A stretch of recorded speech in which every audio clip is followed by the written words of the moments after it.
Alright guys, so today we're here with Marc De La Cruz. He's showing us some exercises that we can do at home during this quarantine. Marc's been a trainer for as long as I can remember, and he's one of the biggest influencers of me becoming a trainer myself. So with that being said, the floor is yours, brother. Alright, so first one is a squat. Just the squat alone. You want your feet to be shoulder width apart, and you want to extend your arms forward as far as possible. The further you push your arms out, the better balance you'll have. For those of you who have problems squatting low without and losing balance, you can put something under your heels. Elevating your heels will make it easier for you to squat down lower, taking stress off your back and giving you better balance. So again, the squat, arms fully forward, pushing your hips back, keeping your chest up. Getting past 90 degrees, breaking 90 degrees with your thighs. Back to the top. When I turn to my right, I'm going to pivot on my right heel and my left ball of my foot.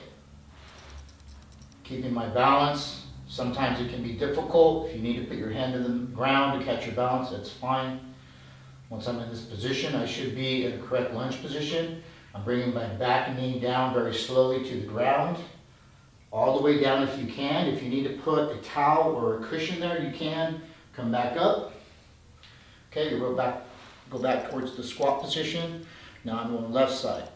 When you do left side, you'll be pivoting on your left heel and the right ball of your foot.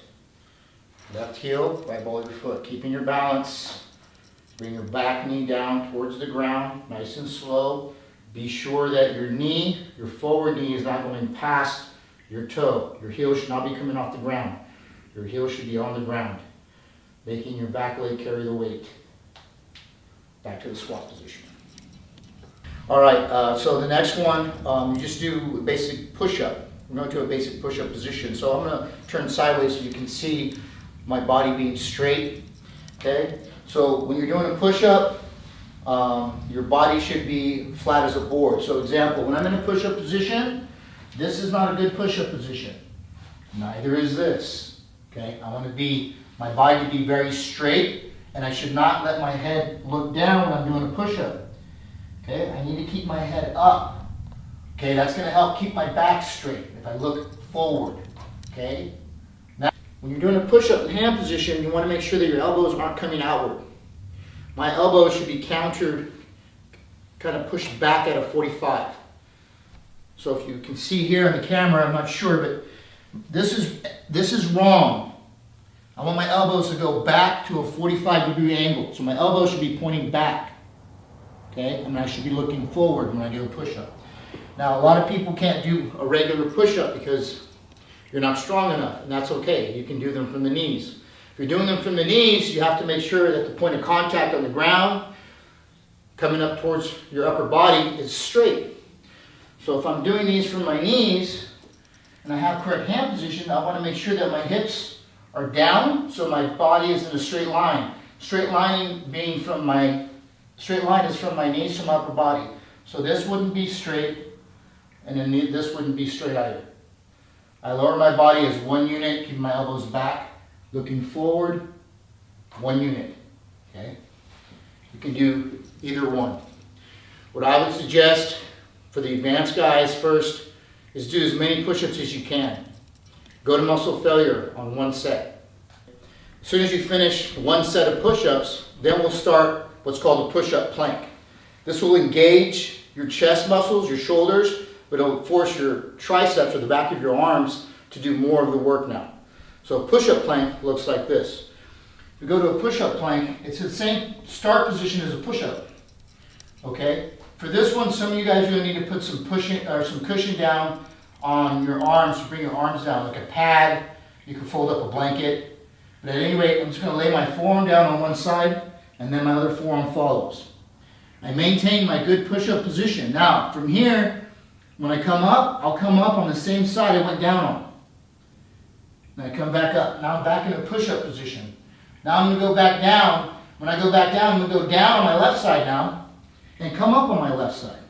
The reason why you want to alternate is because if you're not alternating sides, one side will do more work than the other. Okay, so if I go down on one side, I'm going to come up on that same side. Now I go down to the other side. Down on the left, up on the left. Down on the right, up on the right. Okay, and those are called push-up planks.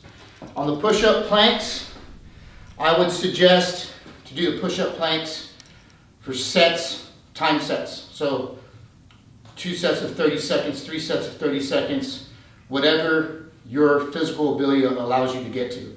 So once you finish that and you've done the push-ups, you've done the push-up planks, a good exercise to go to next, because your core is being used when you're holding your body in that position, is doing some ab work. And one of my favorite ones to start with is using your legs to do the abs versus your upper body. I'm not a big fan of the sit-up, but there are some that you can do. One of my favorite ones to do is like a leg lift.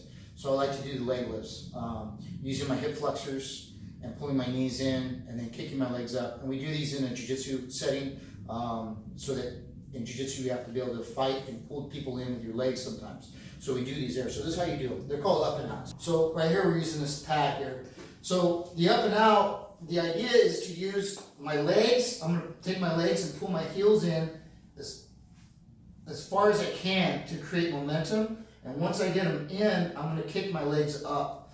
Now, for some of you guys, that's going to feel nearly impossible. Okay, but we're going to start with this one first, which is more advanced, and then we'll go into ways of working your way up to it. So the first one is just basically put your hands on the ground, okay, next to your side. Some people like to stretch them out to the sides. That's fine too. Some people like to keep them close to them. It's really up to you. If you have lower back issues, a good place to put your hands is right under your hips. Lifting your hips off the ground takes pressure off your lower back. Okay, very important to know that. Okay, so here, look. So legs are out. I bring my knees in, and I'm going to use that momentum to kick my feet up. This would be what we call the up and the out. Okay. Now, I would suggest to do, again, time sets. That way you don't have to rely on keeping track of how many repetitions you're doing. It's always best to see how many you can do in a time set situation. That way you can always challenge yourself. Now that was more of advanced. Now we bring it down towards more of a beginner level. A beginner level would be just taking your heels close to your body, and you can use the same thing. If you need that lower back, you need to save your lower back, and your lower back, you have issues, take your hands and put them under your hips, okay? Now, I keep my head up for a lot of these because it engages my core. Some of you out there, this is going to be really hard on your neck, so you'll need to rest your head, okay? So if you're not used to keeping your head up, okay, rest your head on the ground, all right? For the more advanced guys, they should try to keep their head up if they can. Now, this also, you are working muscles in your neck as well, but it also helps engage the core even more. But, you know, if that's an issue for you, okay, leave your head on the mat, okay? Take the pressure off your neck. Take the pressure off your spine. Put the hands under your hips, okay? Make it nice and easy. Now I'm just going to take my feet and my knees, so keep my knees bent in this position and pull my knees forward. Just like that. Just going to roll your knees forward. So what's happening here is my spine is rolling forward, and I want to make sure that on all these exercises, I'm exhaling on contraction. Very important, okay? For the up and out, the contraction would be when my knees come in, that's when I would exhale. Okay, same thing here. Knees come in. There's my exhale, okay? Rest your head if need be, or take your hands out if you don't need your hands there. Okay, again, here it is. Okay, nice and easy. Okay, so working legs towards your upper body, it doesn't work your lower abs. Your abs are all one unit. All it does is put pressure coming from the bottom to the top. You'll feel it lower. Gives you the idea that you're working your lower abs, but it's really not. But it is good to work different angles. So another way that you can also work your abs after you finish the leg lifts or rolling the knees forward, whichever one that you're doing, is what I like to do is take my legs and leave my legs in the up position so they have to stabilize. Anytime that you have to stabilize a body part away from your body, okay, your core is being used, okay? So it's a good idea to keep your legs straight up, maintain them up, and now we'll use this swing. If you don't need to swing an upper body, you don't have to use it, but we'll use a swing to do the upper body crunch. So now, after I've done my leg raises, whether I did this one or whether I did the up and out, okay? Now I'm gonna try and do my best. The more advanced version would keep my legs straight as I can, okay? If I can't do that, I'll just keep my knees bent, but keep my knees up, okay? So we'll try and do this the best we can. So my hands are here, my head is down. My head, my hands, and my arms and my head will be all one unit. Okay, so my head will lift off the ground as my arms come forward. And I'll exhale and try and touch my shins. And all the way back down. Okay, try to let your knuckles touch the ground if you can. Swing your arms forward and lift your head up and exhale at the same time. Okay?